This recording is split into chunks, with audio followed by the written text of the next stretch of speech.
Good afternoon, ladies and gentlemen. Welcome to University Field on the campus of Fairfield University for today's matchup between UCONN and Fairfield University. Today, the Fairfield University field hockey team is hosting its annual Hurt for the Cure game, a Fairfield University athletics initiative to help raise funds and create awareness for breast cancer. This game will benefit the Greta Eric Dream Crazy Foundation. Greta lives her life dedicated to inspiring children through the power of athletics and aggressively pursuing a cure for metastatic breast cancer. The Dream Crazy Foundation carries this school commitment forward. We appreciate your support of the Dream Crazy Foundation. We would also like to welcome our Little Stag field hockey players who are joining our Fairfield University student athletes for today's introduction. And here are the starters. A junior goalkeeper, number 1, Natalie McKenna. A freshman back, number 4, Zita Grigolay. A junior forward, number 7, Olivia McKenna.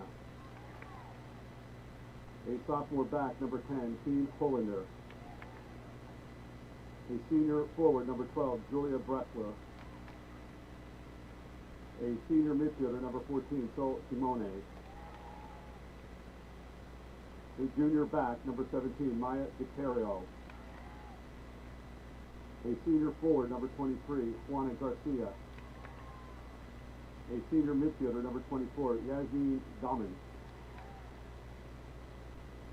A junior forward, number 25, Violetta Frances. And a freshman midfielder, number 29, Keen Pring. UCONN's head coach is Paul Caddy. The associate head coach is Sarah Mansfield Law. The assistant coach, Christy Davison, and volunteer assistant coach, Nancy Stevens. And here's the starting lineup for Fairfield University. A senior forward, number 1, Alex Senior. A sophomore forward, number 10, Camille Perlov. A junior defender, number 12, Nora Hellemans. A sophomore midfielder, number 13, Kylie Corcoran. A junior midfielder, number 14, Catherine Fitzgerald. A senior midfielder, number 17, Connie Huffman. A freshman forward, number 18, Caitlin Fogelson. A senior defender, number 19, Pilar Mingati. A senior defender, number 21, Alice Teferi. A junior forward, number 24, Cortland Schumacher. And a fifth-year goalkeeper, number 88, Peyton Ron. Fairfield's head coach is Laura Gebhardt. She's assisted by Kaylin Long. Ladies and gentlemen, will you please rise and honor America as we play the national anthem.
Watching a presentation of the Stag Sports Network as Fairfield Field Hockey, the winners of 10 consecutive games in a row, which is a program record for regular season winning streak, welcome in an in-state rival, but in fact it's a program that hasn't come down to Fairfield in over 2 decades, as UCONN, who's coming off of a double overtime victory against Old Dominion on Friday, square off against the Stags. Hey everybody, JJ Duke here with you. Thanks for spending your Sunday afternoon here with us in what is a Chamber of Commerce type afternoon here in Fairfield, Connecticut. UConn, as you saw, 8-7 on the year, 5-1 in Big East play. Fairfield 12-4, 8-0 in NEC, as this is the matchup before the big one next Friday when Fairfield takes on St. Francis, which will determine the NEC regular season champions. Meanwhile, for UConn, they're second in the Big East, just chasing Liberty by the one game, but they are qualified for their postseason tournament. Let's take a look at our players to watch for today's game. First off, a senior, Julia Bressler, coming into this weekend, 29 career goals and 4 assists, multiple-time All-Region selection, former Big East selection as well, and currently with 6 goals on the season, which leads her team and is second in points. For Fairfield, veteran in the back, Pilar Mengati, as a senior from Madrid, Spain, enters this weekend with 18 goals, 12 assists, and this is going to be match number 73 in her career. She is amongst the top 10 in NEC in shots per game, goals, assists, and points, and is going to be someone that will be crucial for Fairfield, knowing that UConn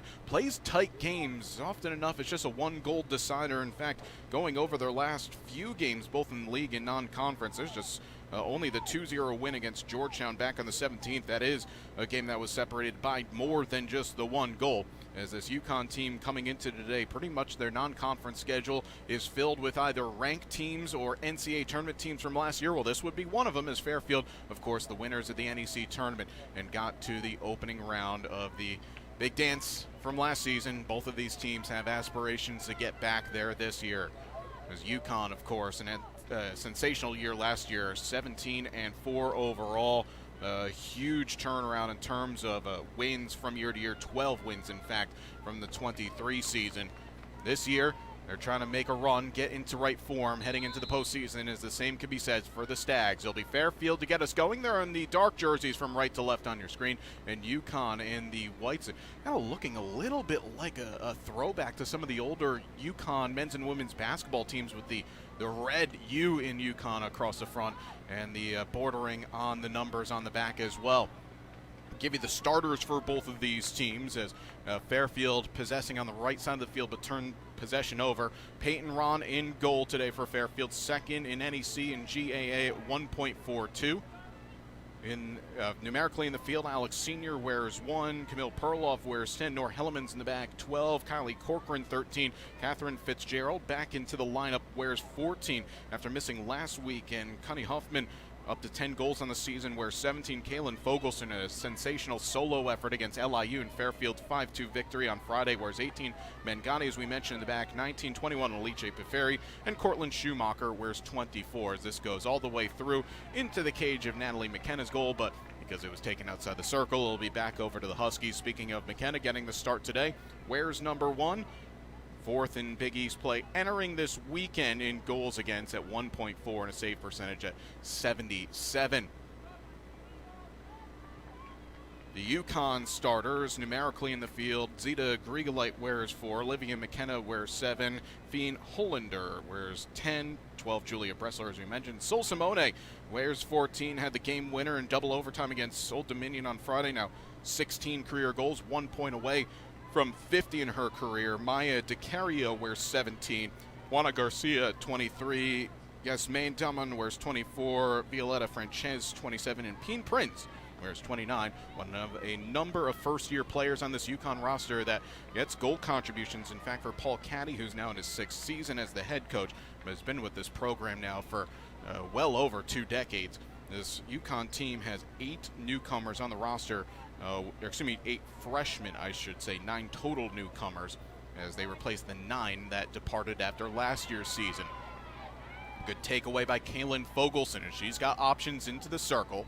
Perloff trying to earn a corner, which she does. Fairfield, traditionally so successful on attack penalty corners. In fact, on Friday alone, they had 3 tallies off of corners. This is the route that they want to use to try and make inroads into this game.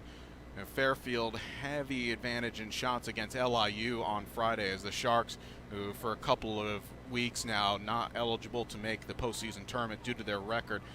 Fairfield outshot LIU 8-0 in the first half, and then a whopping 21-3 in the second half. Fairfield generated 15 corners, 7 of which coming in the third quarter alone. Alice Piferi will insert, currently running second in NEC in assists with 9. Last time she generated an assist, that came in the game against Mercyhurst on the road, that long old trip out to Erie, Pennsylvania. There's a bit of a delay here with a couple of the DPC unit players for UConn trying to find their masks and gloves. I think it was Juana Garcia that had to dive deep into the bag to get it, but we are good to go now. It's Piferi to insert. Pilar Mengatti saved. We'll do it again.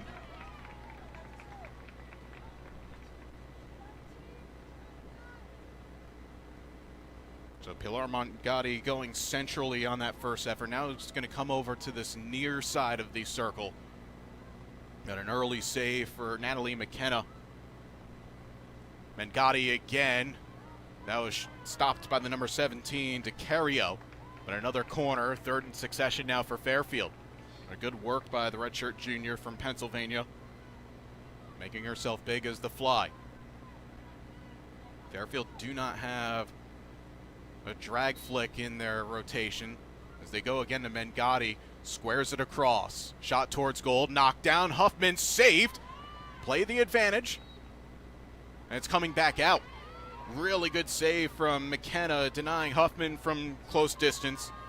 As Connie coming into this match with a couple of goals on Friday against LIU, with her 10 on the season, now currently ranking tied for 4th in the conference. She joins Alex Senior with 10. Senior, who enters today's match, by the way, with 28 career goals and 67 points. Amongst the top 10 in program history is Catherine Fitzgerald, doing a really nice job at slowing down DeCario here on this near side, but a whistle against Fairfield. And UConn will switch the point of attack. UConn coming into today's match averaging just under 10 shots per game, and they're actually kind of put under the cosh from moment go against Old Dominion on Friday. Statistics say Old Dominion out shooting UConn 13-4, but all 4 efforts from the Huskies finding the back, or excuse me, going on frame. Peen Prinz just before halftime from a corner, and then a brilliant solo effort from Simone. One-on-one, rounding the keeper and putting it away in the 71st minute, 45 seconds into the second overtime period. As Fairfield win it back in a high area, and now Senior a chance to attack. Whistle. Fairfield carry on with Huffman. Into the circle she went, but defended well by Griegeleit. First year from Germany. Now UConn, one of their first chances just to get into the attacking half of the field.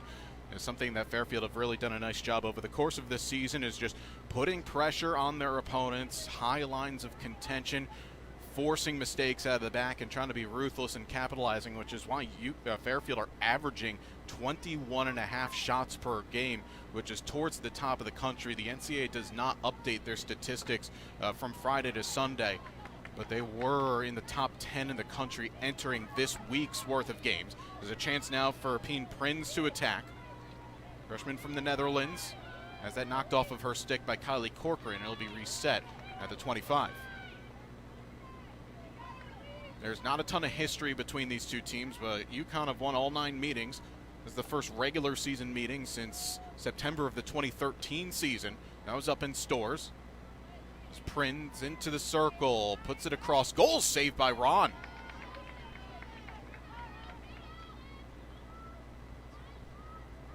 Really good stop there from Peyton Ron. Denying Lena Bunez. First year from Hamburg, Germany. Referee not seeing a foul there, as it's a corner to come. Cortland Schumacher looking stunned at the decision. Now 3 players circling the umpire.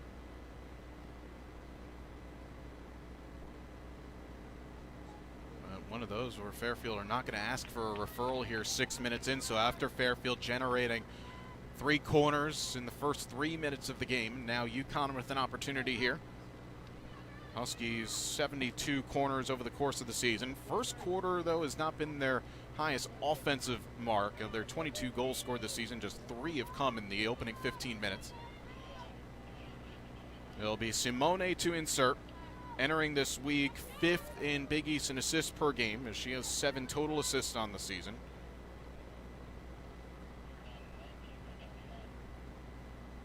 Grigolite and Daman will be the stoppers at the top of the circle.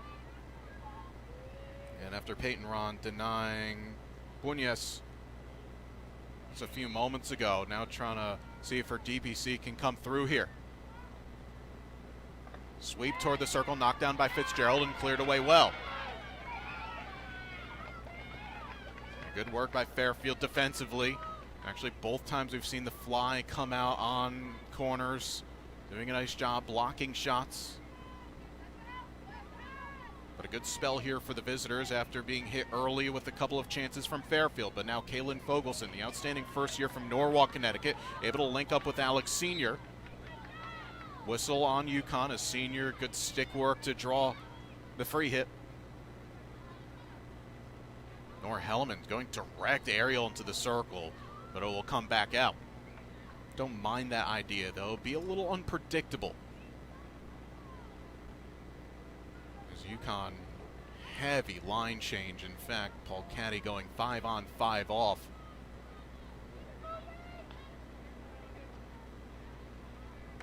This UConn roster has been hit with a fair few injuries over the course of this season. Seeing a number of players dressed in street clothes today. It's not a rather large roster to begin with for the Huskies, as Riley Lalou has gotten loose here. It's just a one-on-one. Lalou into the circle. Defender lost her stick in the shot. Was looking for a deflection from Perloff, but it just goes wide. Good aggressiveness both by Riley Lalou, the senior from Pennsylvania, able to round the edge. Lost one defender and the defender's stick, and then Perloff unmarked to the back post, not able to tap it in, but again, it's a good sign here from the hosts, trying to play on the front foot. We go back to the last meeting between these two programs. That was in the first round of the 2019 NCAA tournament up in Stores. Actually get to that in a moment as Fairfield once again on the attack here. It's stopped well by the number 17, DeCario.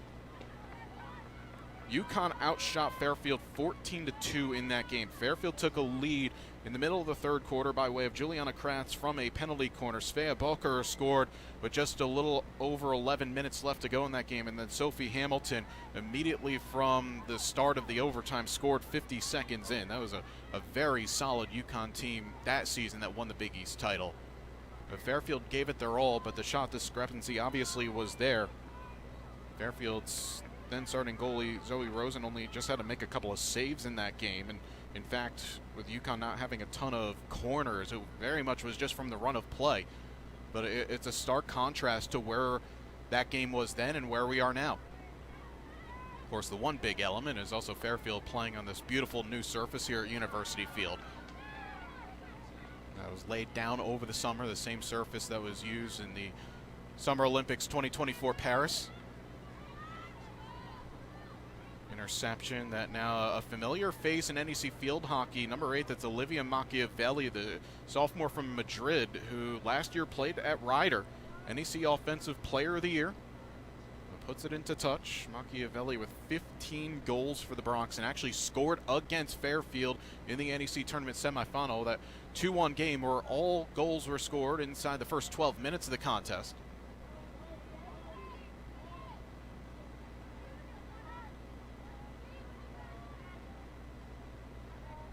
Fairfield trying to just build now from the back. This is something that's always been a strong suit from this veteran group in the back line of Peferi, Mengati, and Autumn Bardush on the right side of the three. A long distribution intercepted, and now UConn trying to hit on the break. Olivia McKenna played for Team USA at the under 21 level, the Junior Pan Am Games this past summer. Sends a ball across. UConn were asking for a corner, but no whistle. Alex Senior quickly on the break.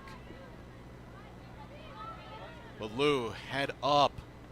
Good little deceptive pass to find Senior. Advantage being played, and the ref can bring this back. Ooh, Fairfield were asking for the foul, but in fact it will be possession back over to UConn. It's interesting because the back umpire saw the second foul. The far side official actually was whistling for an advantage for UConn, but must have seen that the advantage had been expired. 10 minutes gone here into this opening period. Fairfield leading in shots 4-2. 2 saves for Natalie McKenna, and goal for UConn, and 1 for Fairfield's Peyton Ron. And this wrapping up the Alumni and Family Weekend here at Fairfield University. It's been an outstanding weekend as well, results-wise, for Fairfield sports. Field hockey starting off with a victory against LIU, as we mentioned. Soccer doubleheader yesterday successful, with Fairfield women knocking off Niagara 3-0, wrapping up the MAC regular season championship for the 2nd year in a row, and then the men knocking off the Mount by 2-0, putting themselves in premier position to get a tournament spot for the first time in 3 seasons. Swimming and diving, having successful days in the pool yesterday in their duels. Just been a good day, or a good last couple of days, I should say, as Mengati into the circle that was deflected wide of the mark. And it will be possession to Fairfield. It's a really good crowd that has turned out as well. Appreciation to everyone that's come out since Friday and then has stayed around, as a corner will come. And Fairfield now their 4th corner of the period.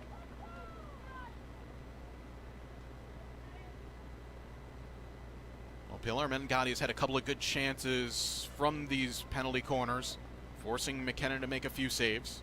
Natalie, the former Big East goalkeeper of the year and all-region selection, now has to once again get her DPC unit in check.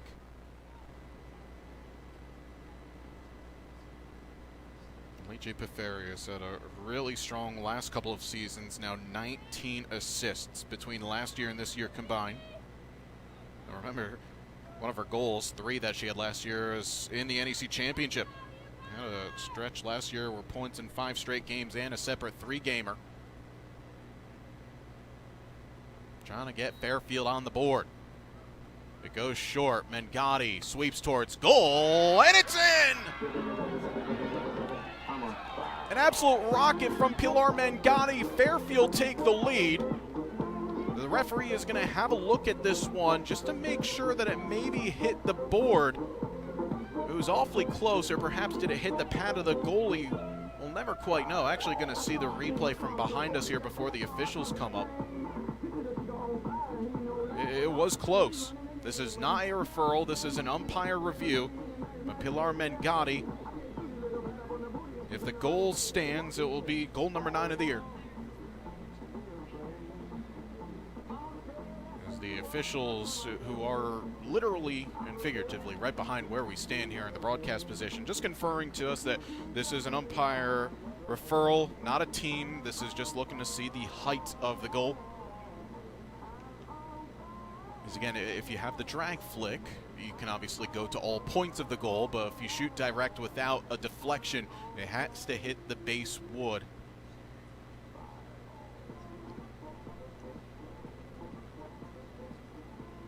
You can see the 2 teams gathering right now. If you're Fairfield, and specifically Coach Laura Gebhardt, you have to be delighted with the way that your team has started. All your attack penalty corners have asked questions, forcing the goalkeeper to make saves. You see standing behind her, Kaylin Long, also in her first season with the program, leading this Fairfield team to arguably one of the most attacking groups in the country.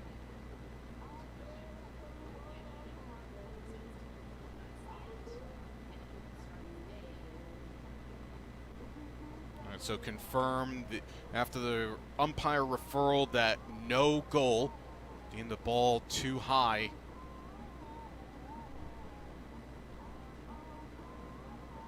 So again, for those unfamiliar, so if you're sweeping, it's, in this case, the shot that Pilar Mengati took, it has to, without, if it gets a deflection, it's fine, but the initial contact has to hit the base wood boards, if you will, behind the goal, just to try and keep it simple terms.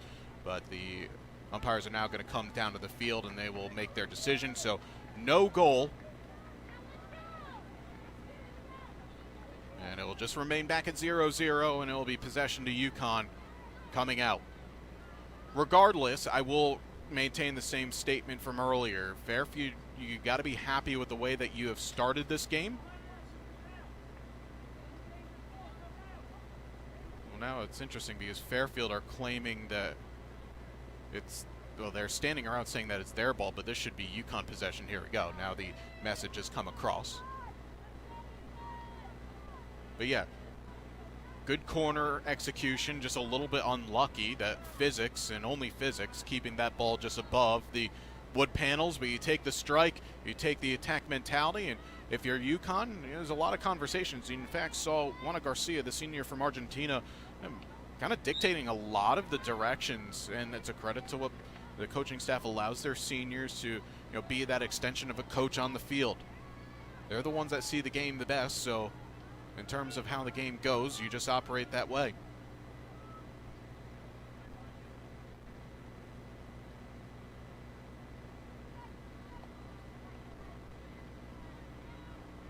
A foot on Nor Hellemans.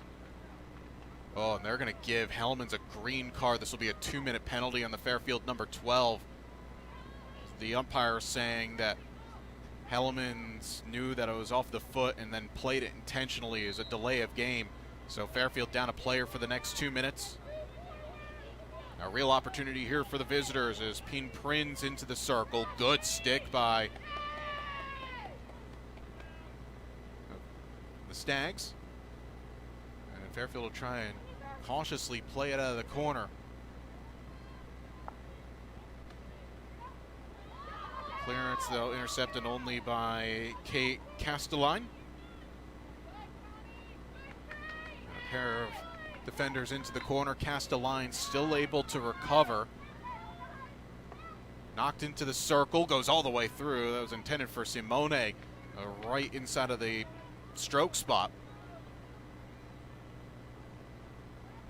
45 seconds off the clock on the green card penalty to Fairfield's Nor Hellemans, which is also imperative having a defender off the field in this situation. DeCario knocked down, just be restarted to UConn, a minute gone off the card. Under 2 to play here in the first. Prins into the circle, knocked down and played away. Good execution by Mengani just to find any sort of an outlet in Connie Huffman. Good work by the veteran drawing the whistle. Now Fairfield can breathe here with just 30 seconds left on the penalty. DeFerry will restart from the back, though Fairfield electing to try and play through their lines. They'll switch just. So Elise Wanchisen able to find the outlet in Cortland Schumacher, who gets fouled. With 10 seconds left in the green card, now Fairfield can get it up the field and actually establish back full strength in a good position. As I say that, a turnover and an opportunity with Julia Bressler well ahead of the field. We are back at even strength. Good interception. Really well read by Mengani, playing in a higher position on the back line. That pass did go all the way through. Didn't take a deflection. It'll be possession back to the Huskies. 30 seconds left to go in the quarter, and what's been a very entertaining first 15 minutes here from University Field. No score, but not for the lack of chances. That's a bit of a tired ball out of the back. Intercepted well by Hellemans. Foul on Fogelson.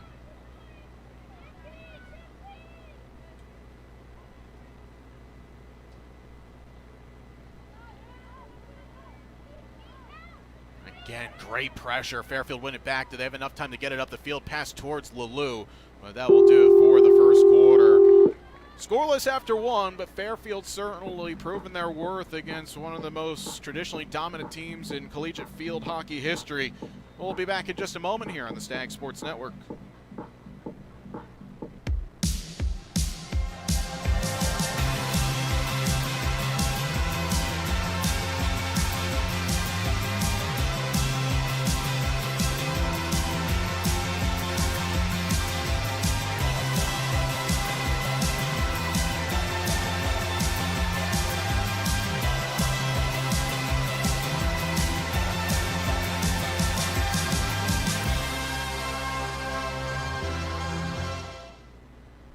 Hi again, everybody. I'm Paul Dottino with the NEC Notebook, delivered to you by W.E. Mason.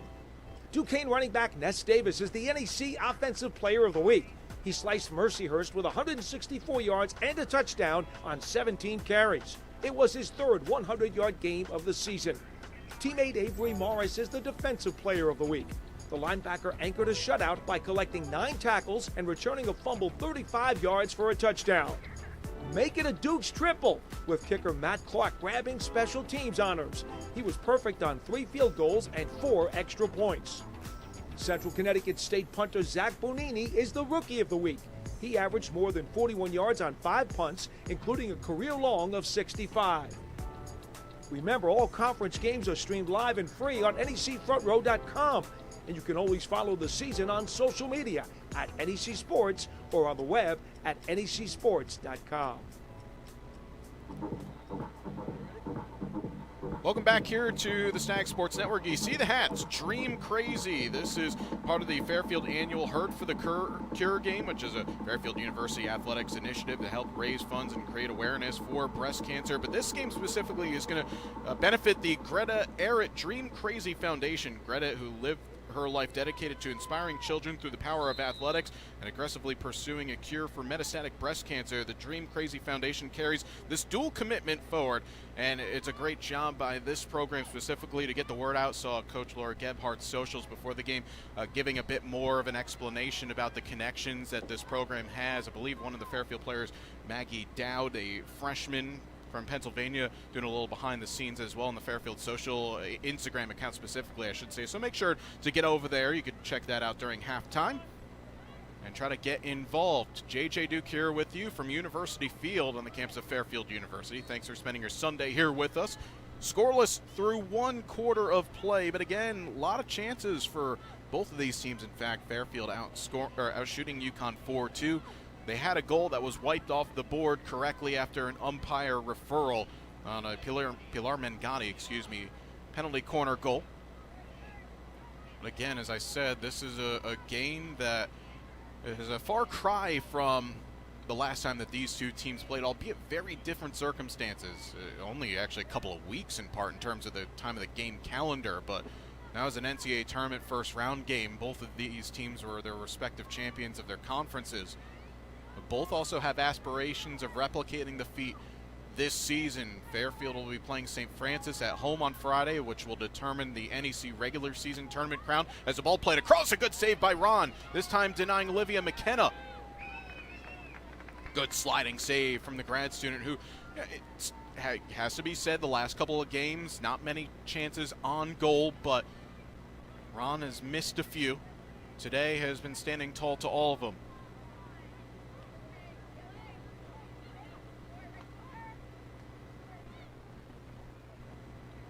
Ron, yeah, and it's one of those for a goalie. It's very tough over the course of a match where if you don't get a lot of action towards your net and all of a sudden you get 1 or 2 shots and the mistakes become magnified. And unfortunately for a goalie, where if you make a mistake, almost 9 times out of 10 the ball goes into the net or the cage. But Peyton is someone that's been beyond experience here. In fact, for Fairfield, this is going to be game number 67 for her. There's a chance now for UConn as they're buzzing right now. Simone into the circle.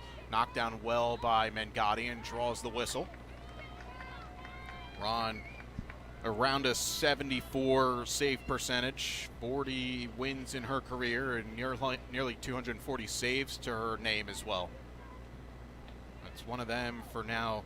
The goalies, just can you try to lock in at this time, knowing that when you get to this time of the season, there's going to be few scoring chances for both teams because you're going to play a little bit more cautiously. Is in that one and done format is ruthless. Juana Garcia turning off there, and Catherine Fitzgerald ahead. That ball knocked down. Good work from DeCario. A good stop from Alice Peferi. I'll tell you what, this Fairfield team, they're not treating this as a final non-conference game before the big game on the season. They're going for this one here as Alex Sr. try to earn a corner, but in fact may have been better off looking to strike towards goal.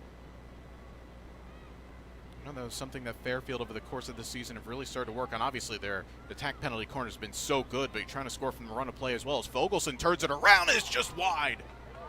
Well, that's the difference. Can you strike? from the run of play. And Kaylin Fogelson, you don't need to give her a second chance to do so. The 4-time All-State selection out of Norwalk High School, nearly netting her 7th goal this season. A player that was highly touted coming out of high school. The field hockey analyst rating her as one of the freshmen to look out for in Division I field hockey entering this season. And she has certainly proven her worth and then some. Good interception from Huffman. Fairfield have just not allowed UConn to breathe inside their own half of the field. Maybe almost at times a little overzealous in chances, but they've gotten through those mistakes. If there have been many, there have only been few. And during that intermission, there were a lot of pointed conversations, not negatively, just trying to make adjustments on the fly. And you figure at halftime, for both of these teams, they will make the adjustments to try and balance. And for Fairfield, it's again very much, can you be ruthless in front of goal?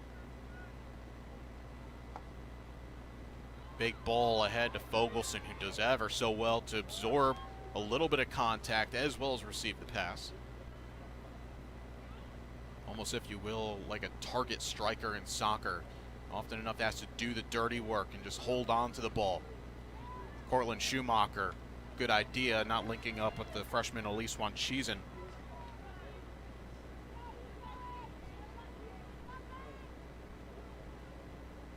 As Fien Hollander with a goal this season, a game winner, in fact, that came against Georgetown just a couple of weeks ago. Because right now, the way that the Big East is looking, it will be Liberty's tournament. In fact, it is actually at Liberty this season, and then UConn, after beating Old Dominion, they'll have the tiebreaker, so no matter what, they're going to be the 2 seed. Then it's the question, if Old Dominion lose their last game, does Villanova have the tiebreaker to jump over them? There's only one game left across the board in just about every conference heading into next week. This is swept into the circle. Perloff whistled for the foul. UConn will stay in the state, but they'll travel to Hamden to take on Quinnipiac, who, for those unsure, Quinnipiac, yes, like Fairfield, are a MAC school, but play field hockey in a different conference. Quinnipiac, for a fair few years, have been part of the Big East. Quinnipiac are actually having a really, really good season at 9-7 overall, just unlucky once it's come to conference play, 2-4. They're going to need a lot of help, in addition to winning the game on Friday, to get themselves into the Big East tournament. But that's why you put these games into the schedule, because you want to play teams that are fighting for specific areas and also trying to round into form. Fairfield last year played University of Delaware on the road in this very slot. Trying to round into form, play high caliber competition. It was just the great irony that not far after, when both of those teams won their respective conferences, that they would face each other in the opening round. That game down at Karen Shelton Stadium on the campus of the University of North Carolina. Now Fairfield still kind of ruing over that one a little bit.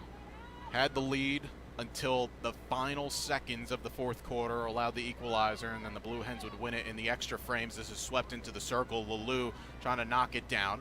Still being scrambled in the area, but this is a foul on Fairfield. That was Amanda Dressel who was whistled for it. Beyond halfway gone now, or just about, I should say, into the second quarter.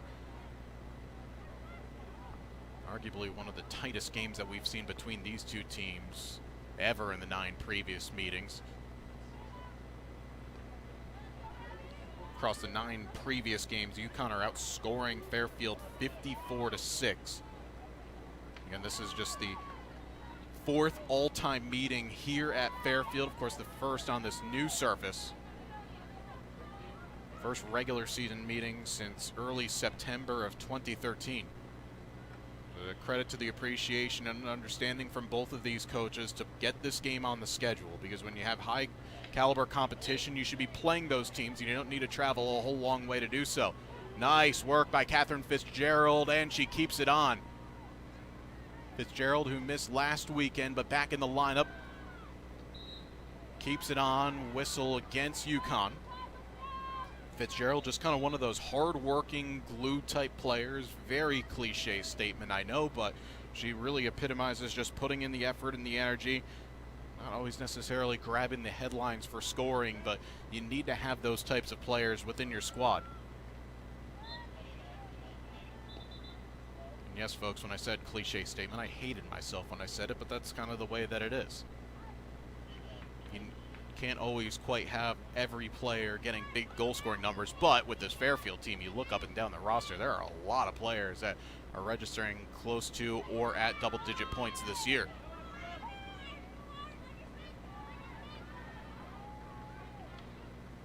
A good battle right in front of us between Fitzgerald and Abby Davidson, who wears 22. Davidson, freshman from Medford, New Jersey. Ball into the circle looking for Dressel. This should be Fairfield possession, as it was last touch off the stick of Hollander. Fitzgerald again into the circle, well stopped.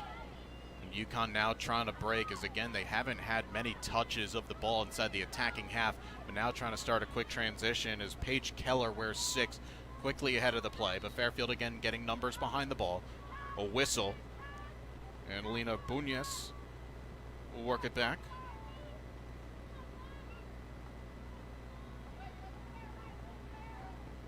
To Cario. With a bit of time and space now. Actually, one of the first times we've been able to say that with UConn in possession. Belaloo again, just relentless in her pursuit of winning the ball back. Gets it off Grigolite, earns a whistle. Hellman's trying for a long aerial, and that's going to at least work out. He's switching the point of attack. It, I think, nicked the stick of Fitzgerald.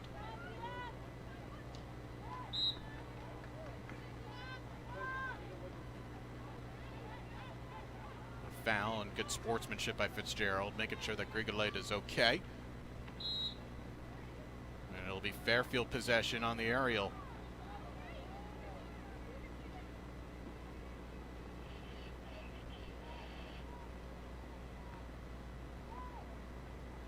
Fitzgerald able to get a bit forward. Once again, is having a lot of joy down this left side, but tackled off the ball nicely. McKenna down the line. Bardish tried to be aggressive, but wasn't there in time. Chance here for the Huskies on the break. Saved by Ron. Bressler again after getting the initial shot. It's forced wide, and then initially swept wide of the mark by Fairfield, I think on a deflection, but Julia Bressler denied on a one-on-one. That's 3 really good saves here from Peyton Ron. But that's how quickly the Huskies can break in transition. This ball into the circle, corner.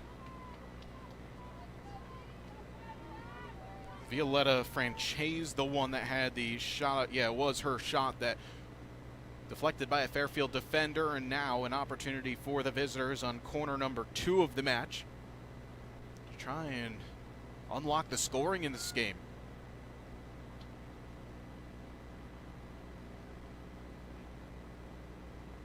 So Sol Simone, last year's the Big East Midfielder of the Year, every season first team Big East selection as well.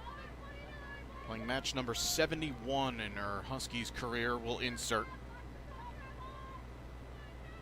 5 seniors on the roster and one of 15 players that returned from that 17-win season from a year ago.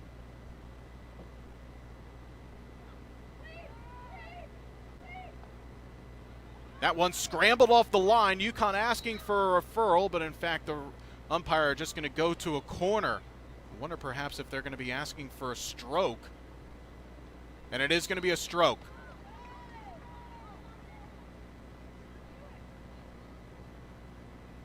So a penalty stroke coming to the visitors.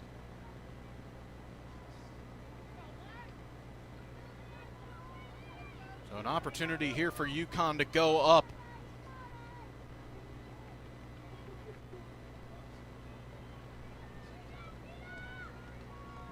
It'll be Julia Bressler. 2 of 3 on strokes this season. To try and give the visitors a lead as she puts it away. Julia Bressler, goal number 7 on the season, her 30th in her career, and UConn, after seeing their penalty corner saved off the line, but a stroke was called after a long conversation between the officials. UConn strike first.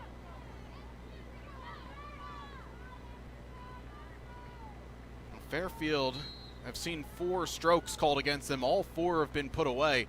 And if there has been one knock on them, it's actually execution on both sides from the stroke, albeit really difficult for either the goalie or the scorer or the potential scorer to put it away because you have such a short proximity. Goalkeeper takes up so much room, but that was a really well taken stroke, put right into the corner.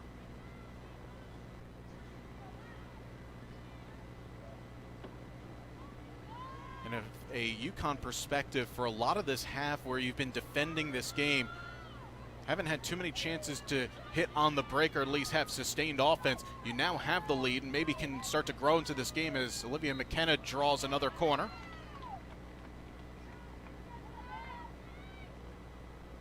In the last corner, saw Fairfield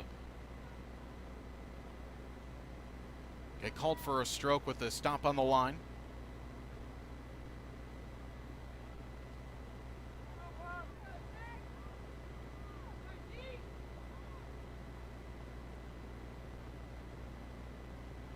Initial shot, by the way, in the last corner sequence from Peen Prins that got all the way through.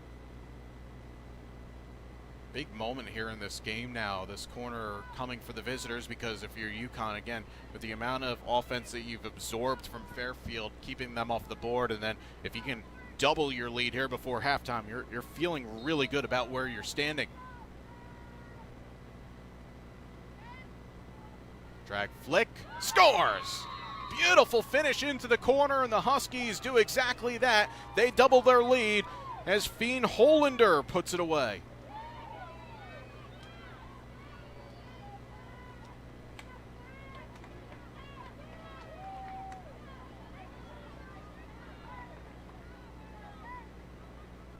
Well, exactly what you want there if you're the visitors. Again, you cash in on your 2 set-piece opportunities.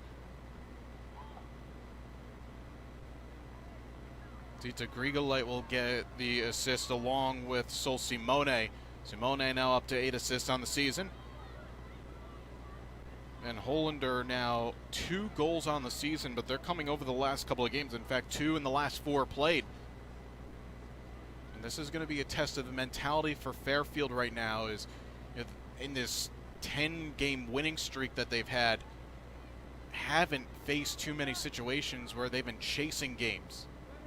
In fact, almost very rarely have they chased games. You look at some of the margins of victory that they've had since this win streak started all the way back on the 19th of September. Can't quite remember, and in fact, actually, they've never trailed in a game. But these are the situations that, not necessarily that you want to have, but you need to experience at this time of the year, learning how you can deal with a little bit of adversity.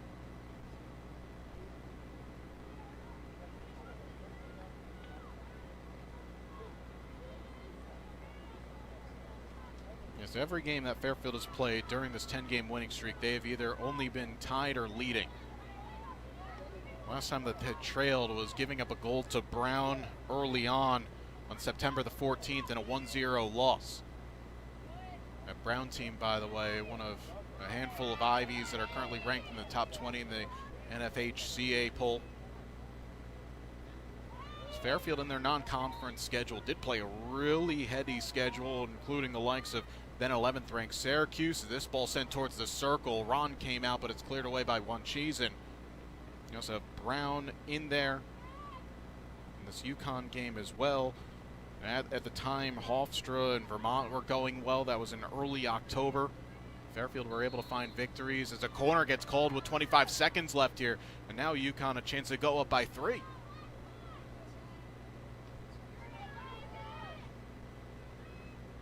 Well, this is now a very important time here for UConn. Can, again, 25 minutes or so of this game chasing, get 2 goals, all coming from corners, albeit the first from a stroke that came from a corner.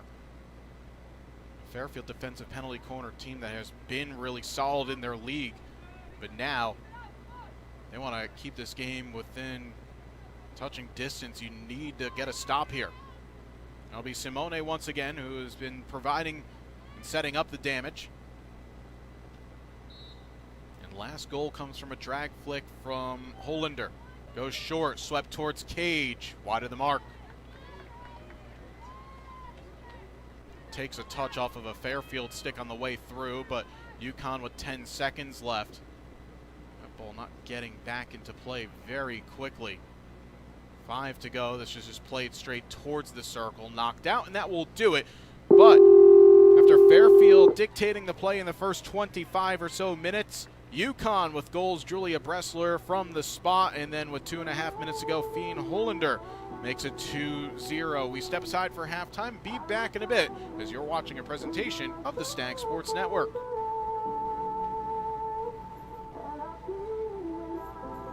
Kyle Turner here with the Pick 6. It's the top 6 plays from the past week in NEC football. Number 6. LIU's Trey Watkins reads the play and comes up with this juggling pick in a win over Robert Morris. It's nearly intercepted. It is. Watkins tips it to himself, hangs on. Number 5. LIU's Will Lynch pins Robert Morris inside their own 1-yard line thanks to a heads-up play from Kyan Conyers. It's at the 10, and it takes a sideways turn, and it's an absolute beauty. Number 4. Central Connecticut's Chris Jean comes up with a big-time interception in the end zone late in the fourth quarter against Wagner. Far corner of the end zone to Cooper. Is it picked off? It is! Interception in the end zone! Number 3. Wagner's Jordan Johnson picks up the loose ball and goes 92 yards on this scoop and score. Jordan Johnson, he's got nothing but green grass all the way for a Wagner touchdown! Scoop and score! Number 2. Duquesne's Ness Davis finds the hole and explodes through for a 59-yard rushing touchdown. Up immediately a hole met, but watch out, Ness Davis, nothing but green in front of him. Davis to the 10, the 5, touchdown Duquesne. Number 1. Central Connecticut's Brady Olson finds Paul Marsh Jr. in the back of the end zone for the go-ahead touchdown. End zone has a man there, good coverage, great catch, and touchdown. Well, folks, there you have it. Those are your top 6 plays from the past week in NEC football. Why is the U.S. Ski and Snowboard team proud to have Headlam as their official non-alcoholic beer sponsor? Because when you're bombing down a mountain at 100 miles per hour with only spandex and lip balm for protection, you definitely don't want to buzz. You want cold, crisp, great-tasting American beer without the booze. Because staying upright is kinda important, right? Headlam, brewed to be wild.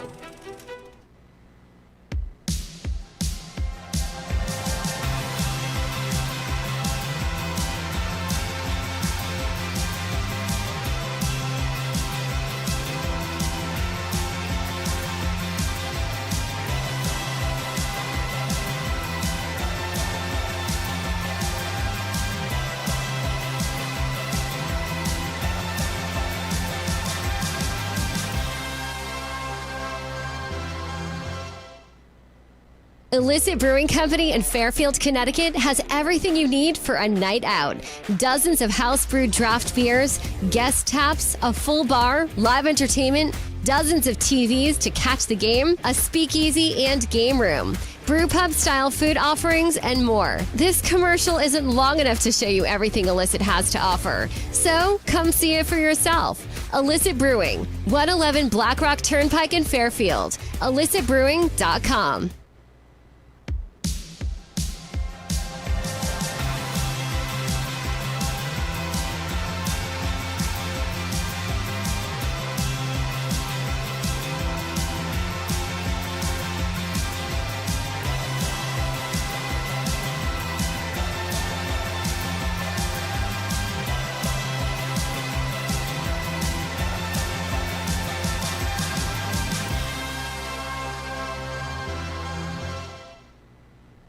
In an unpredictable world where every moment matters, imagine the peace of mind that comes from knowing your loved ones, lifestyle, and business are all protected.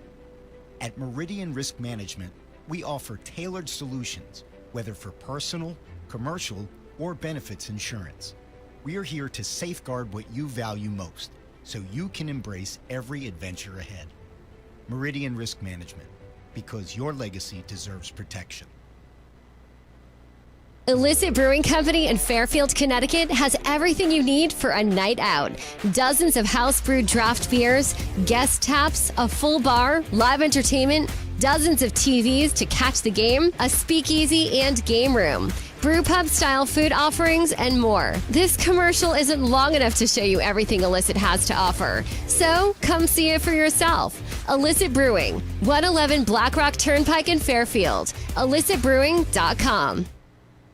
Hi again, everybody. I'm Paul Dottino with the NEC Notebook, delivered to you by W.B. Mason. Duquesne running back Ness Davis is the NEC Offensive Player of the Week. He sliced Mercyhurst with 164 yards and a touchdown on 17 carries. It was his third 100-yard game of the season. Teammate Avery Morris is the Defensive Player of the Week. The linebacker anchored a shutout by collecting 9 tackles and returning a fumble 35 yards for a touchdown. Make it a Duke's triple, with kicker Matt Clark grabbing special teams honors. He was perfect on 3 field goals and 4 extra points. Central Connecticut State punter Zach Bonini is the Rookie of the Week. He averaged more than 41 yards on 5 punts, including a career long of 65. Remember, all conference games are streamed live and free on necfrontrow.com, and you can always follow the season on social media at NEC Sports or on the web at necsports.com. Kyle Turner here with the NEC Fast 5. It's the top 5 plays from the past week in NEC Sports. Number 5. Mercyhurst Louise Pert makes a big stick save on this penalty stroke. Number 4. Central Connecticut's Riley Powers catches the keeper off the line and scores from just over midfield. The keeper was out! Powers scores! Number 3. Stonehill's Hannah Anselmo ties the game from an almost impossible angle. Anselmo scores an absolute ripper. Number 2. FDU's Andrea Ogard rips a banger into the side netting from the top of the box. Number 1. Check out this gorgeous set-piece goal from Chicago State. It's Brockert Kress, sends it over right side, now tries to center one, that shot and in! Back to the net! Well folks, there you have it. Those are your top 5 plays from the past week in NEC Sports. Illicit Brewing Company in Fairfield, Connecticut has everything you need for a night out. Dozens of house-brewed draft beers, guest taps, a full bar, live entertainment, dozens of TVs to catch the game, a speakeasy and game room, brew pub style food offerings, and more. This commercial isn't long enough to show you everything Illicit has to offer. So come see it for yourself. Illicit Brewing, 111 Black Rock Turnpike in Fairfield. IllicitBrewing.com. This is awesome, bro. This is what the Devils thrive in. Lily, say hi to the camera. The LIU Sharks are champions.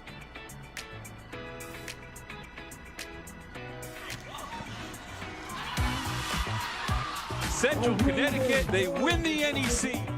There is Paquette, and she somehow beat the shot clock with a scoop. Oh, what a move by Malachi Davis. The Seahawks' first ever NEC Women's Indoor Crown. And the goal for the NEC regular season title. It's Lemoyne. LIU has done it. Back-to-back championships. The Cougars have won the NEC championship. With FDU Knights, absolutely perfect.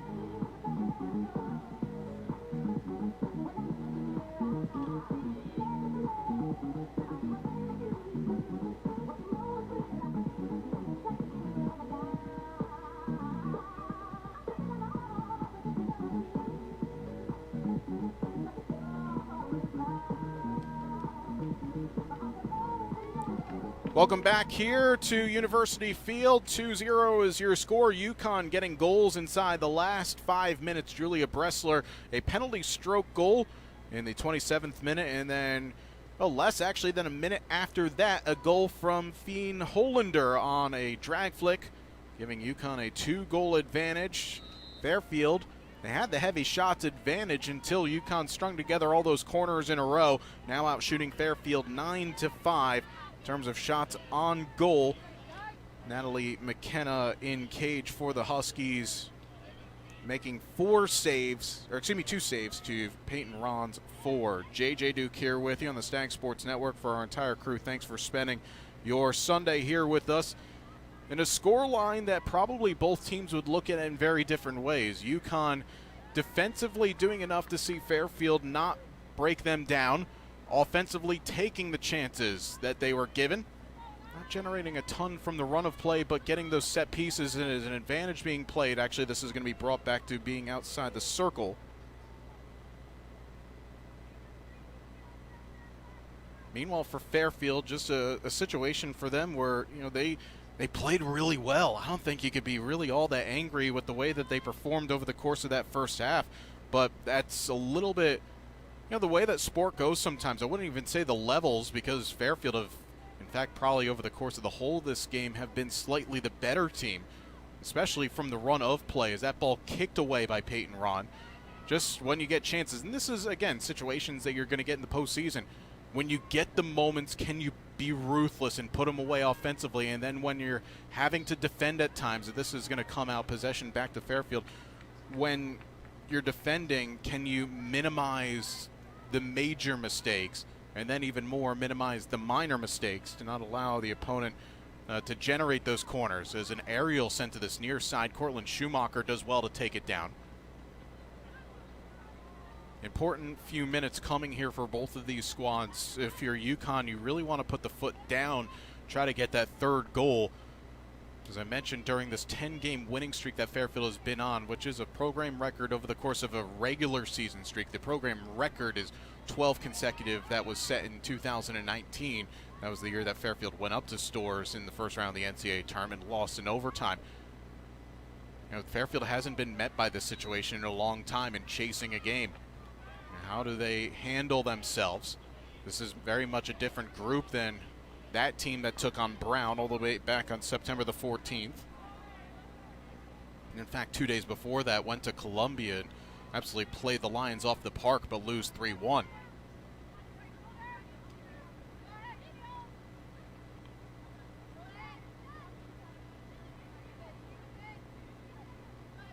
UConn trying to build out of the back here from Maya DeCario, who, for me, probably the best player in terms of circle to circle for the Huskies.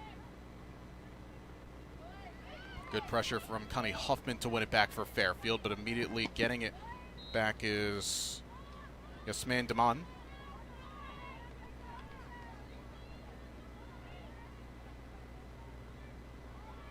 Good flick from, aerial from Hollander, and that gets all the way down the field now to Bressler. Julia, the scorer of the stroke goal, into the circle, puts it across, saved by Ron. A tight angle chance. I believe that was Prinz, the one that had the shot. No, excuse me, it was a 20. Lena Bunyas. I mean, Ron, for her work in cage today, the corner, great drag flick, stroke put to a corner from the run of play. She's been outstanding, making all the saves that she needs to make, and in fact coming up with a couple of key one-on-one stops. As now Kaylin Fogelson trying to go coast to coast here. Into the circle she goes, but then immediately stopped. However, it's going to be a whistle as well against Fairfield. An inspired run by the freshman Fogelson.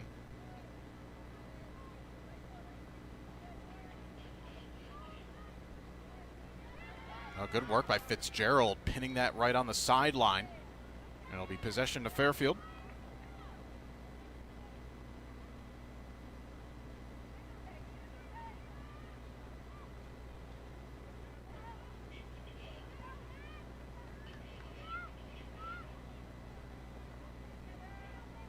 Good patience by Damon just to hold off 2 defenders, and now UConn can break down the right as they've got numbers ahead of the pack here.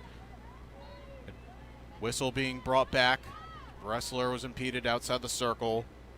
Zita Grigolite Good work. That was Peferi stymieing her, and this will come out.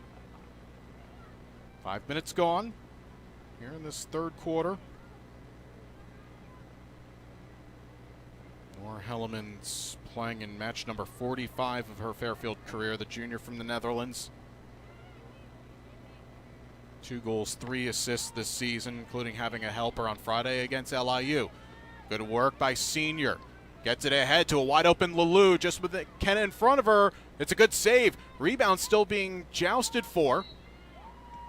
And it's coming out. Great work by, I think, was that Hollander? Yeah, it was. Fien Hollander playing that ball on her stick, basically on the goal line. And if composure earns the whistle, but Riley Lalou played in through on goal, just not able to beat Natalie McKenna.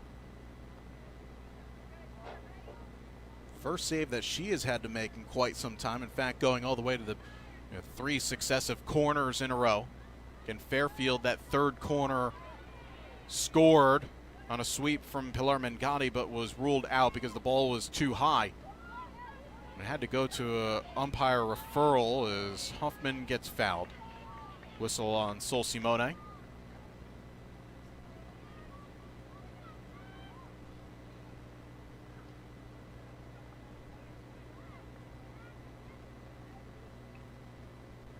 Peferi. Not quite sure if she was meaning to pass that or take a heavier touch, but instead puts it right back to UCONN. Abby Davidson draws the whistle, and the Huskies can break up the field. Non-conference day across both of these conferences. A chance, a deflection goes wide. Whoa, that was a moment there. As Aviana Wagner, the substitute goalie who's just played in 1 game this season, is preparing to enter. Maybe by design here from Paul Caddy, and that change is going to come now. We just saw McKenna make a really nice save a few moments ago on the one-on-one chance. But now we're going to have a change as Wagner, a sophomore from Philadelphia, will come in. This is sent all the way through. And it'll be deflected, actually, I should say. It'll stay with UCONN. This season, Aviana saw time against Princeton. That was a 5-0 defeat against the Tigers, who were then 9th ranked in the country. Part of that outstanding Ivy circuit right now. Princeton and Harvard always up there. Yale inside the top 15. Brown have also been really good. Of course, Olympian Beth Yeager, who's originally from Greenwich, on that squad.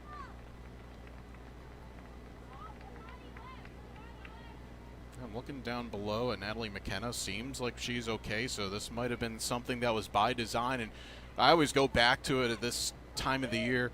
It's good to know what you have just in case you need to use it.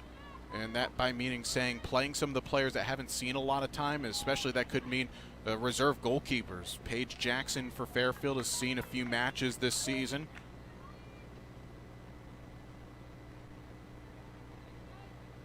Just in case, again, injury or really rough form comes in at this time of the year, which obviously for players, you don't want the latter to happen, but injury sometimes it's very much out of your control.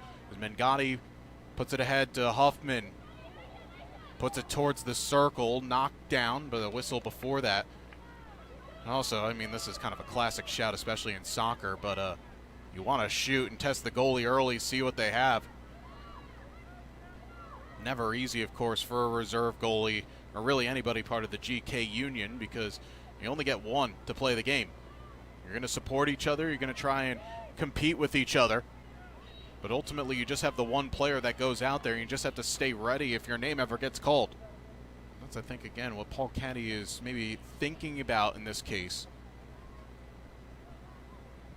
And Fairfield obviously proving their worth as more than a worthy opponent in this non-conference game, saying, okay, this is a real test. See what you got.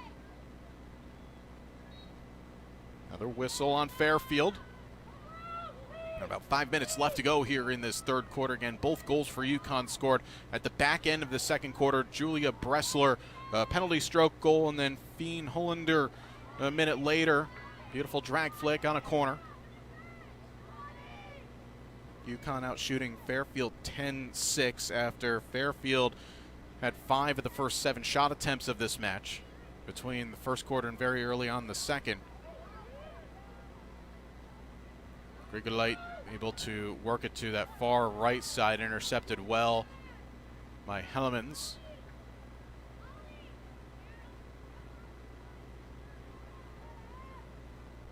That ball did go out of play, so Fitzgerald will leave it for Elise Wanchisen.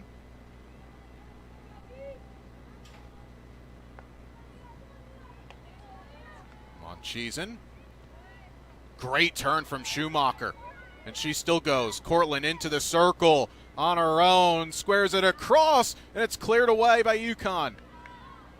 Inspired run from Cortland Schumacher into the circle, rounded the reserve keeper, Aviana Wagner. And the game keeps going, but Fairfield, that was their first real chance to create since UConn made the goalie change.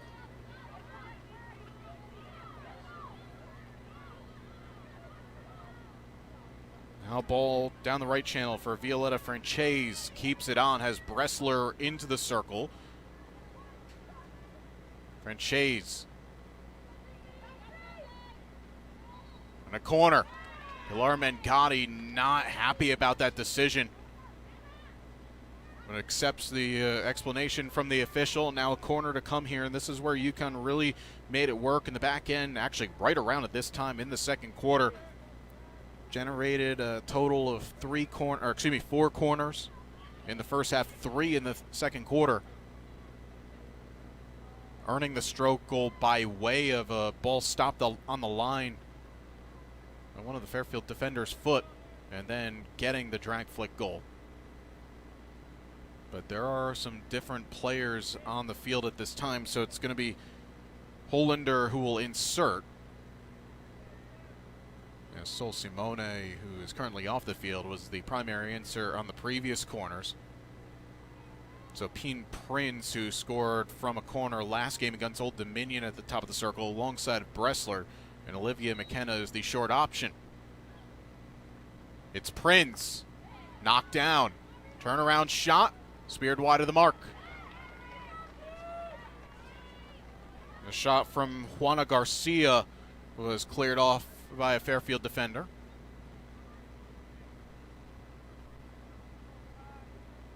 Good work by the Fairfield DPC in that situation. Again, there were some changes to the UConn look. Still didn't allow anything to Ron. Foul on UConn, and Fairfield thought about maybe playing quickly for a second, but just getting the rest of the group up the field. Changes flying off and on.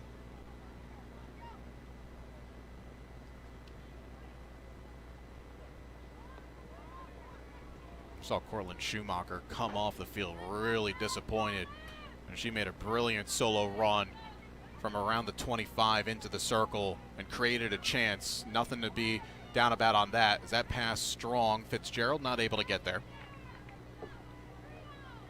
Not all that far off.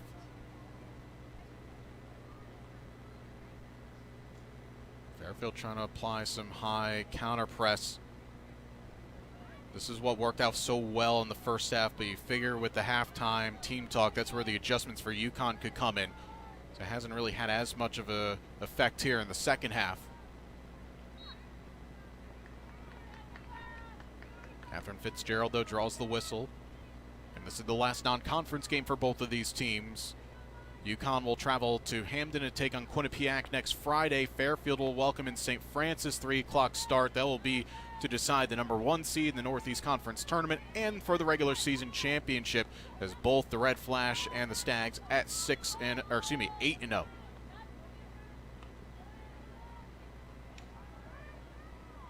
Oh, chance here. Place across, shot, knocked away. And a corner as Peen Prinz had it. Not quite sure who took it from Fairfield in terms of stopping it to allow the corner to happen. Nice little run forward by Olivia McKenna.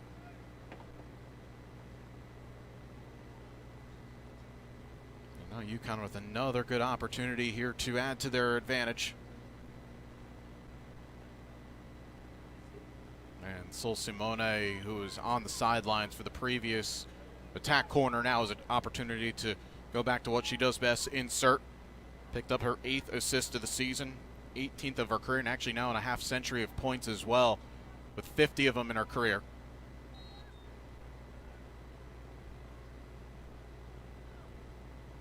Hollander, drag flick knocked down. UConn asking for a corner. Shot over the bar from Bressler.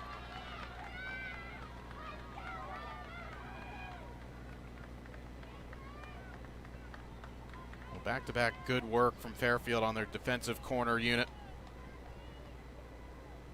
But still no changes to the score line.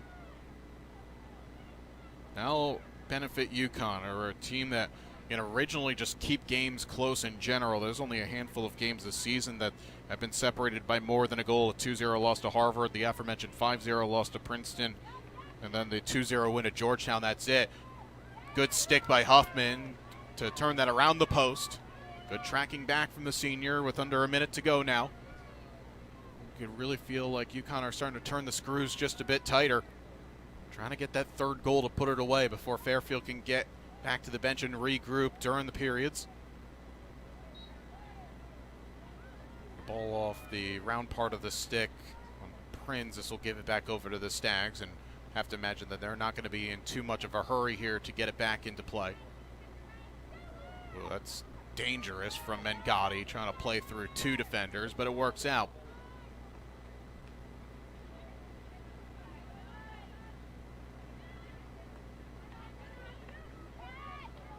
And the horn will sound. 3/4 in the book here from Fairfield, Connecticut. The UConn took a 2-0 lead into the period. They exit with the same score line. And we'll have the final quarter coming up next here on the Stag Sports Network.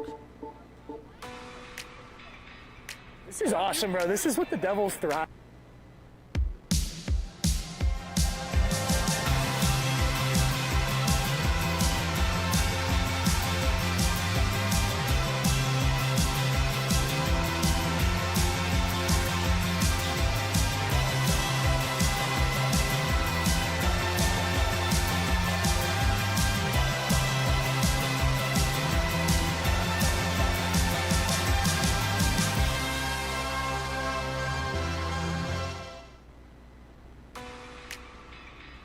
This is awesome, bro. This is what the Devils thrive in. Lily, say hi to the camera.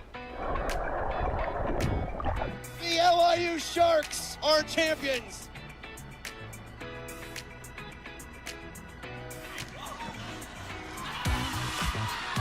Central Connecticut, they win the NEC. There is Paquette, and she somehow beat the shot clock with a scoop. Oh, what a move by Malachi Davis.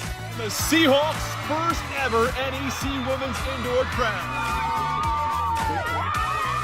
And the goal for the NEC regular season title. It's Lemoyne. LIU has done it. Back-to-back championships.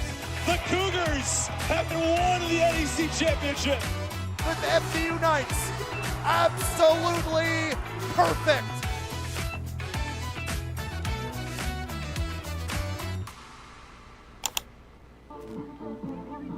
Fourth quarter ready to go here. UConn leading by 2-0. The first meeting between these two programs, two in-state programs, here in Fairfield since the year 2004. It's been a long time coming. UConn getting goals at the end of the first half from Julia Bressler. That was from the spot, and then Fien Hollander, drag flick. They lead. Fairfield, though, have been starting to find some inroads. And again, they're going up against a replacement goalie, Aviana Wagner, who came in midway through the third quarter in replace of Natalie McKenna, who made 3 saves over the course of her 37 minutes. JJ Duke here with you. Thanks again for spending your Sunday with us. Reminder, in NEC field hockey, one more weekend to come. Mentioned the big one between Fairfield and St. Francis on Friday here, 3 o'clock, but still some other pretty important games. Because not everything is determined in terms of the 14 field. More on that in a moment. It's just a shot kicked away by Ron. denying Bressler her second. Sacred Heart, Ryder, and Stonehill all tied at 4-4. Wagner, they secured their spot into the postseason on Friday. They're now 6-2 in NEC play. They take on Ryder at home in Staten Island. That will be fascinating because if Ryder drop that game, Ryder, they do have the advantage. If they win that game, they're likely going to be going to the postseason. But if they lose that game, that opens up a whole host of tiebreaker scenarios because you look at where Stonehill, they're away to Merrimack, who Merrimack, by the way, beat Ryder up in Massachusetts earlier this season. And then Sacred Heart play LIU. LIU actually have 2 more games to go in conference play. They're not officially out of it by any stretch of the imagination. They would have to win and hope that Ryder, Sacred Heart obviously having to win that game, and then Stonehill all lose. Then, if that's the case, LIU would have a chance to potentially get into the tournament. They would have to. They play on Sunday against New Haven. That could be a crazy game and a day where you have 3 teams that are waiting around, not playing, and not even sure if they're going to be playing beyond that day or not. Again, the NEC tournament will be hosted by Fairfield. More information, necsports.com is your place to go for that.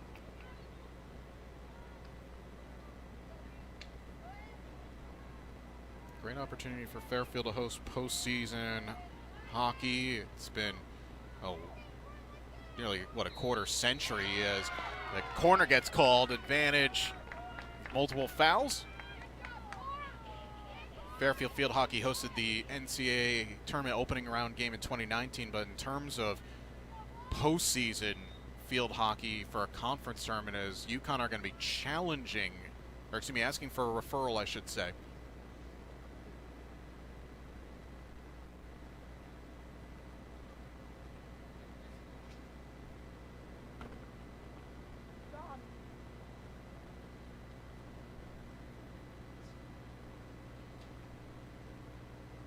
So at 12:54, we're going to have a referral to come.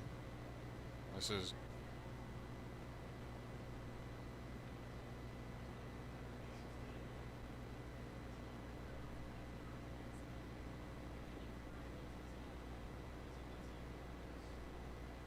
so it's going to be a team referral from UConn.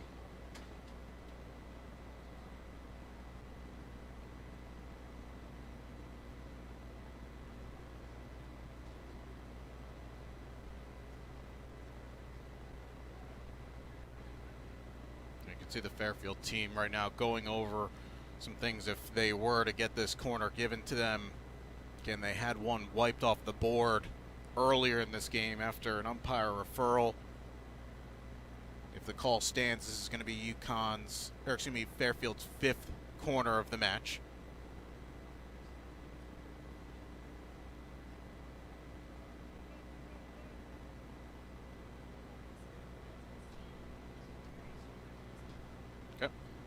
Just getting the confirmation from our umpires that it's going to be call confirmed, or call stand, I should say. Very much important. Call stands. UConn loses their referral for the remainder of the match, and Fairfield get a corner.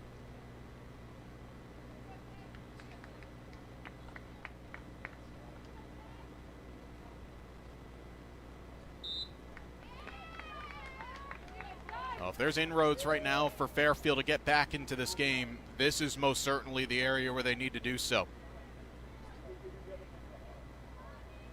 That's going to be Alice Peferi to insert.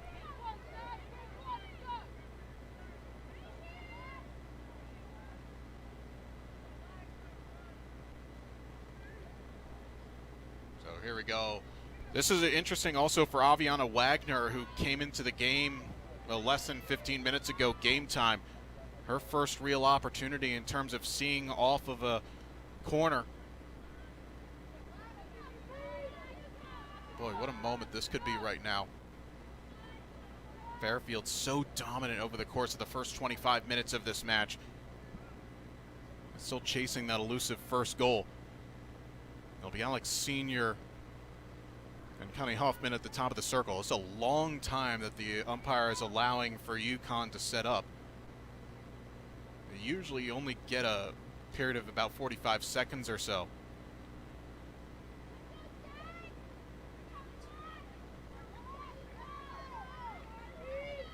And now we're ready to play. Teferi to insert.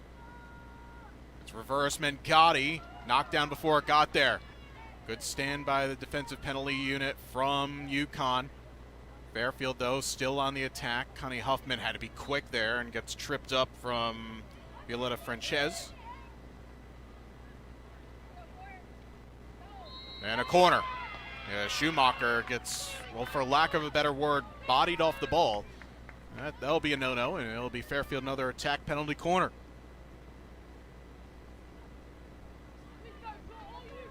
Of course, very much ice hockey season, but you can't quite do that in this sport. Otherwise, that would just be a clean check.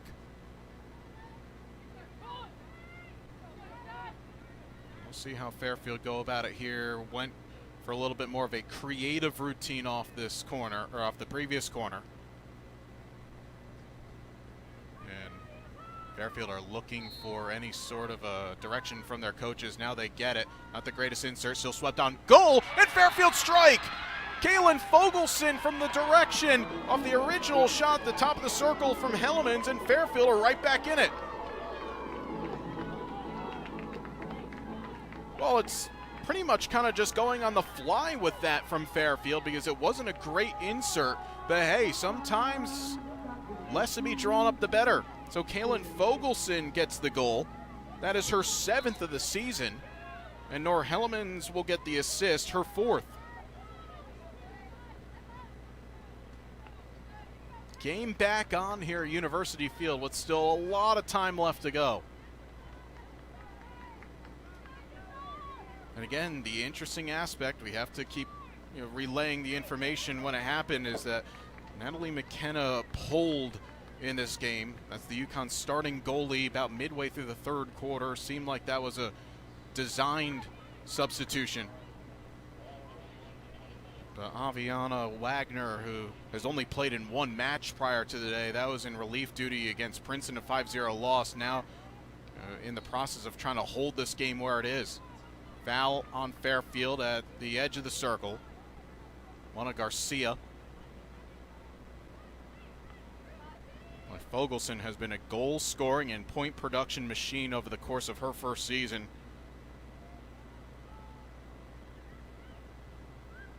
Ron trying to scramble it away, but it's put home, and UConn respond almost immediately.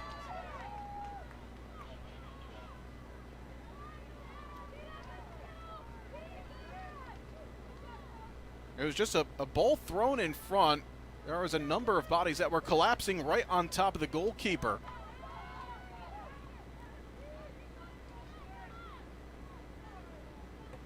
I think that'd be Lena Bunyas, the number 20 with the goal. That would be the freshman's 4th goal of the season.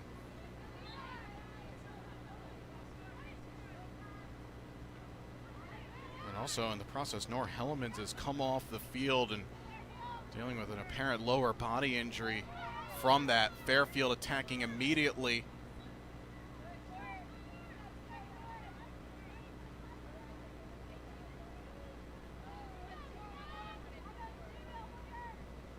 Ball sent back into the circle, knocked down, corner.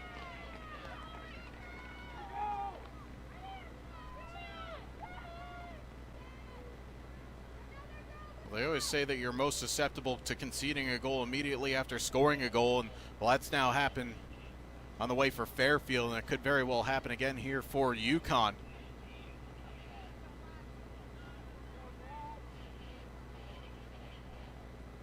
Alice Teferi once again will take the slow walk over for this insert. Fairfield definitely feeling a little bit hard done. You put in so much work to try and generate a goal to cut the lead in half, and then all of a sudden now you're chasing the game, trying to get it back to a 1-goal contest. Teferi to insert. Goes to Mengati. Knocked down. Fly once again was Maya DeCario. Fairfield with the second phase. Kylie Corcoran trying to wind it towards Cage. Foul on UConn. Corcoran into the circle. Trying to help it on. Ball still bouncing around. Scrambled wide. And it comes out.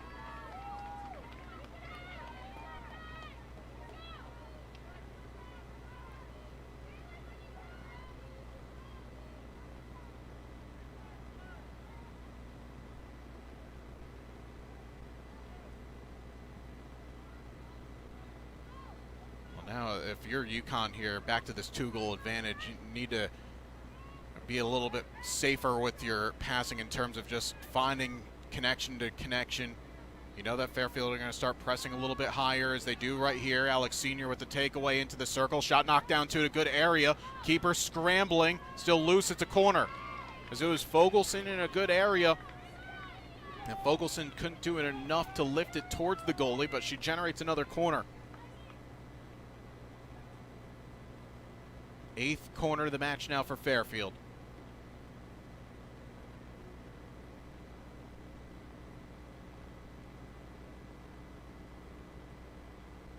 Once again, Peferi will be the one to insert. We've seen the Stags on their attack penalty corners be very effective in terms of their just execution, just trying to go straight to net as quickly as possible, not trying to diagram something a little bit more crazy, for a lack of a better term. But I wouldn't mind something a little bit out of the back end of the notebook here, what they've practiced. And here it is. Huffman shoots, saved. Good stop by Wagner. And Fairfield, nice little disguise to allow Connie Huffman a little bit of space. But Paige Keller, on the other hand, just her 9th match of the season for the sophomore. But Fairfield do enough just to get bodies behind the ball with Schumacher and Perloff to win it.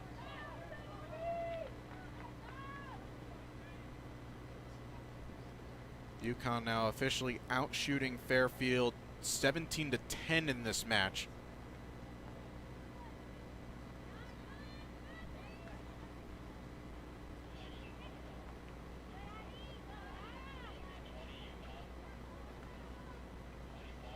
Perloff trying to help it on to Nora Hellemans.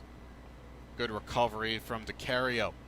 Probably for me, just position by position, probably the best player on the field for both of these teams today. Just so good ball winning, ball retention ability. Foul on Fairfield. Actually, no, excuse me, just went out of play, and Hollander goes back. Well, it's another situation that Fairfield haven't really had a lot of practice over the last month and a half. Be curious to see if the next couple of minutes will Peyton Ron get pulled. So I think she's had a couple of glances over to Laura Gebhardt. No signal just quite yet, but these are the scenarios that you probably want to get a little bit of practice in game-like situations. Having the goalie leave the field. Because in a non-conference game, you're afforded the opportunity to make that change, but Fitzgerald trying to lead it ahead to Lelou. It was deflected out. And there's another look that's come over, but no signal just yet. This is off your camera, mind you. Muncheeson trying to help it down the line. It's a good connection. Amanda Dressel squares it across. That was looking for Fitzgerald at the back post. Senior trying to help it on, and it's a corner. Nice little connection there between Elise Muncheeson and Amanda Dressel. Unlock that opportunity. And another corner to come as Fairfield, who averaged 9 corners per game. This is in fact going to be right on the number, their 9th of this contest. They've already executed 1 in this game. Can they get another here and make the back half of this final quarter a little bit more interesting? There is a whole lot of discussion that is going on. In fact, Fairfield are just going to send 1 player into the defensive half. That's Muncheeson. Everybody else forward here. This is the onus for Fairfield right now, knowing that they may not have a lot of more opportunities today, so try to strike wall top. Mengotti across. Hellemans deflected and in. No, it's just wide. It looked like there was a celebration for a second there, but the ball just trickled. I think it actually, did it go in? Oh, it just went around the post. Apologies, folks, a little bit, my sight of view is slightly blocked.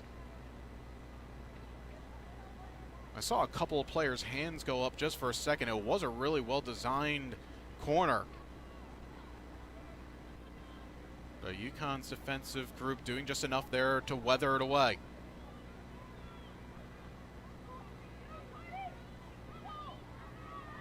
Oh, just strength on strength right now from Zita Grigolite.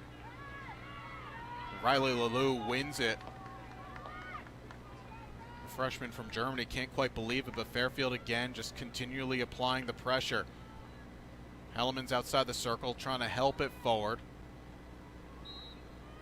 But a whistle on Fairfield. And again, Peyton Ron stays in goal.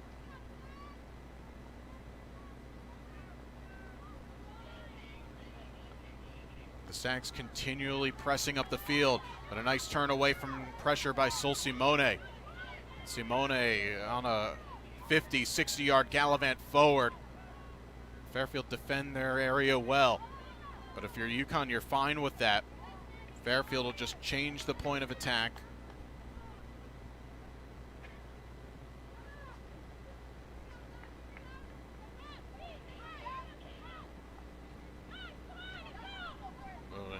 Fairfield, one of the first times, a little slow to get up the field, and UConn trying to make him pay for it. As turn shot, good block.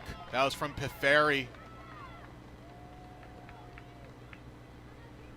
Shot was taken from Emma Larrett, a local from Westport, Connecticut.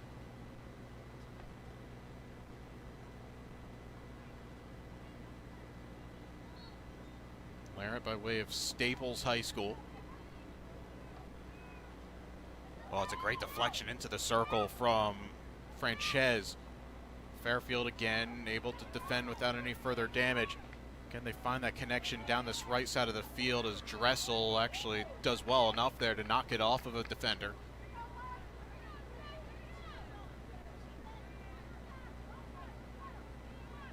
At least one cheese in. Both teams actually asking for a foul. It'll be off of UConn. Back at the 25.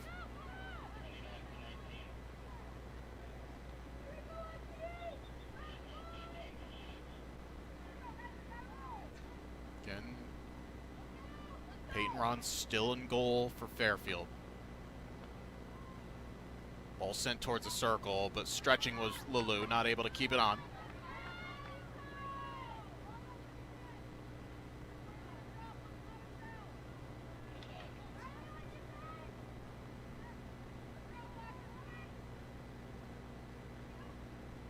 UConn winners of their last three over the course of the last week and a half or so. One loss at home to Duke, who are 8th in the country. Just wrapped up their 4-game homestand. In fact, they won both of their league games. UConn losing to Yale in a shootout back on the 12th.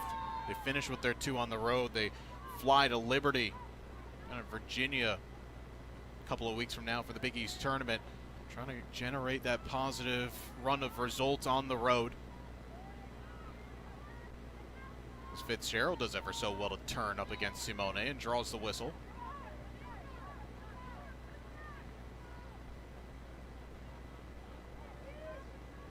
Oh, it's a takeaway. Good stick from Frances. Doesn't have any help at the moment. Will just try to carry on her own. Slowed down by Mengotti. But if you're UConn, this is perfectly fine right now. Clock continuing to run with under 3 minutes to play, leading by 2. I think for both of these teams, this is exactly what they wanted to get out of this game. Good competitive environment with both teams in good form towards the top of their respective conferences. For Fairfield specifically, when you're playing some of the teams and winning by the results that they have, 7-1 over Rider, 5-2 LIU, New Haven 11-0.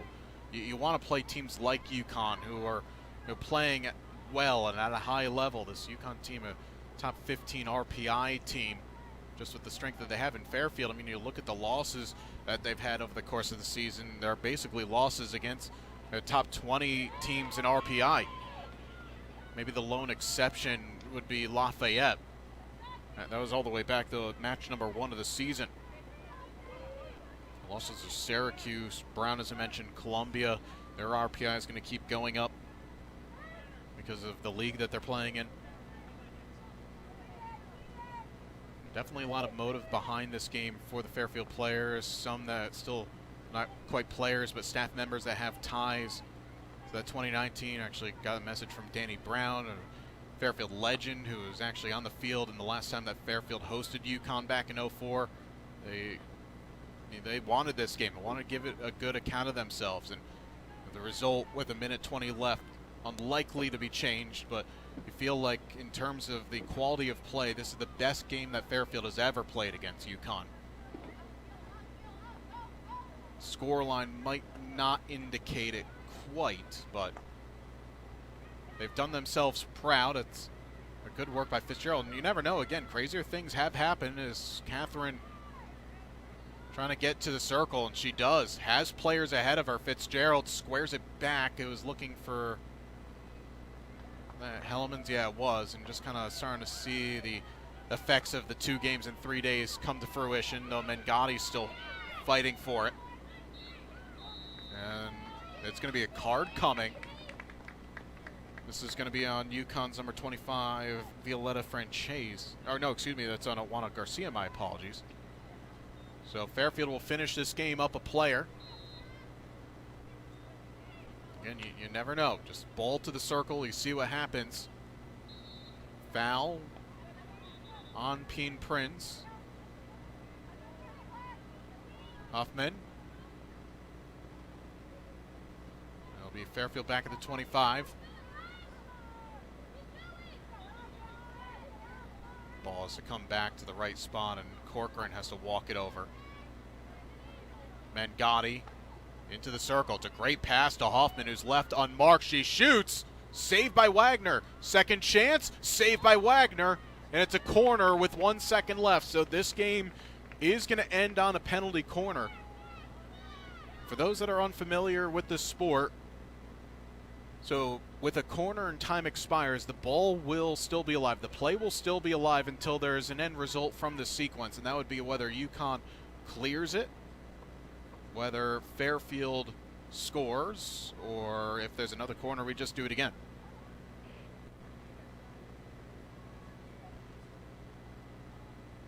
So Fairfield, in essence, this is just going to be a training exercise for them, but still one that they want to end the day on a high note.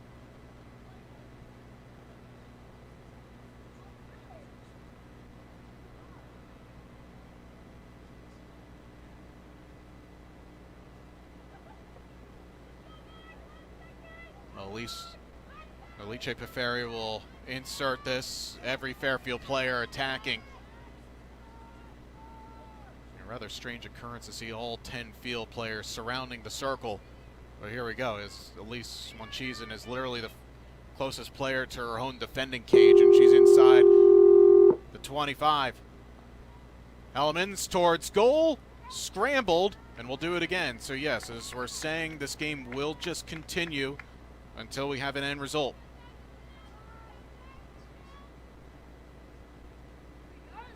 But because obviously the horn is now sounded, this will confirm that UConn have won this game. It's just going to be a question of 3-1 or 3-2. So again, everyone forward here for Fairfield. Mengotti towards cage.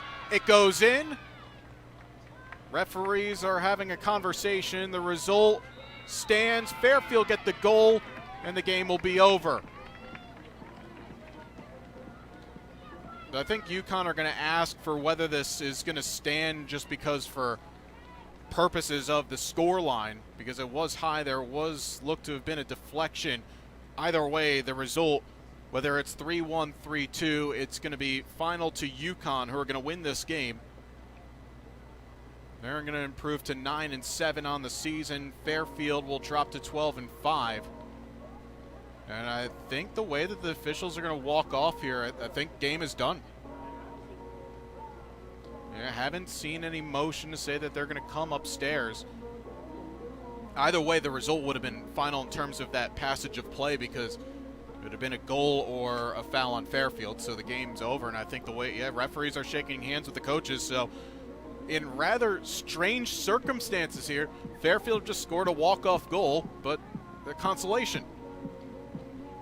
Ultimately, though, the way that this game has gone for Fairfield, they've done themselves really well. Probably a bit more unlucky to see the result go against them, but UConn with a 3-2 victory over Fairfield, as I said, improved to 9-7 on the season. Fairfield dropped to 12-5. Hope that we see you guys on Friday here on the Stag Sports Network for that all-important game against St. Francis to determine the #1 seed and the regular season champion of the NEC before Fairfield will host the conference tournament in just under 2 weeks' time. For our entire Stag Sports crew, Stag Sports Network crew, I'm JJ Duke saying so long and enjoy the rest of your Sunday.